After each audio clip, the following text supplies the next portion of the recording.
આ સુજલભાઈ ને તો આજે ઘરે જમવા નહોતું દીધું એટલે તો એ સેવ મમરા ખાતા હતા ઉભા ઉભા. અસલામ વાલેકુમ. આજનો આપણો 49મો મિની વ્લોગ ને આજે નાઈ ધોઈને મોઢું બોઢું ધોઈને થઈ ગયા હતા ફ્રેશ ને વાગી ગયા છે 9 કેમ કે આજે દુકાને જવામાં થઈ ગયું છે બહુ મોડું ભાઈ. તો હાલો આપણે ગયા જઈએ અગાસી ઉપર ને ત્યાં કરી લઈએ તાજન સાહેબની સલામી ને ફાઇનલી આપણે આવી ગયા અગાસી ઉપર ને હવે આપણે કરી લીધી તાજન સાહેબની સલામી ને તમે બધા પણ કરી લ્યો તાજન સાહેબની સલામી ને પછી રાજુલામાં રાયતા પડી ગયો તો બહુ ધોમધોકાર વરસાદ તો બધાના ઘરમાં વયું ગયું છે ભાઈ પાણી જોવો તમે બધા ને હવે નીકળીએ આપણે દુકાને જવા માટે ને ફાઇનલી આપણે નીકળી ગયા હવે દુકાન જવા માટે. ફાઇનલી આપણે પહોંચી ગયા હવે દુકાનનું શટર તો બંધ હતું પછી તો યાદ આવ્યું કે દુકાન આપણે જ ખોલવાની હતી. રાજુલામાં ભાઈ વરસાદ આવ્યો તો જો જોરદાર બધું પલ્લી ગયેલું છે.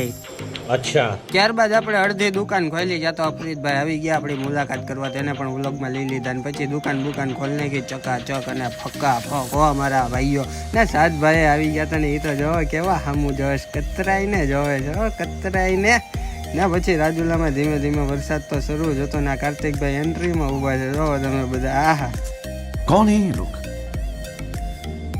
કહાં સે આતે હૈ. ત્યારબાદ તો ધીમે ધીમે વરસાદ શરૂ હતો ત્યાં તો ધોમધોકાર વરસાદ શરૂ થઈ ગયો ને ભાઈ રાજુલા આખું ધોઈ નાખ્યું ગભા ગભ ને કાર્તિકભાઈ તો દુકાન કરવા માંડ્યા ગાયગા બંધ કે પાણી દુકાનમાં ગરી જાય મેં તો એ વાતે હાઈશી કંડિયો ગાયગા દુકાન ને બંધ. ત્યારબાદ આવા ટાઢા વાતાવરણમાં સાતભાઈ લઈ આવ્યા ગરમ ગરમ ચા ને પાડી નાખ્યા ભાગ ને પછી થઈ ગયો આપણો જમવાનો ટાઈમ તો આપણે વ્યા ગયા જમવા. ત્યારબાદ જમી કરવીને દુકાને જતા તો આ રિયાદભાઈ તો કાંઈક અલગ પ્રકારની ટોપી પહેરી હતી એલિયન લોકોની. પછી દુકાનનો પડદો ખોલી નાખ્યો ને સાતભાઈ આવી ગયા અમે બે દુકાન ખોલીને કરી નાખી ચકાચક અમને ફકા ફક. સાતભાઈ કાંઈક વિચારમાં હતા ને સુજલભાઈ આમથી હાથ ઊંચા કરતા હતા ઓહો ને આ ભાઈને તો કોને ખબર હેનું ટેન્શન એટલું બધું મગજમાં ભરેલું છે ને પછી સાતભાઈ લઈ આવ્યા ચા ને એ તો પી લીધી ચા તો પછી આપણે પણ માલ લીધી ચાની ચુસ્કી ને ભાઈ મોજ આવી ગઈ ઓહ. અચ્છા ને આ સુજલભાઈ ને તો ઘરેથી જમ્યા વગર કાઢી મૂક્યા હતા એટલે તો સેવ મમરા ખાય છે.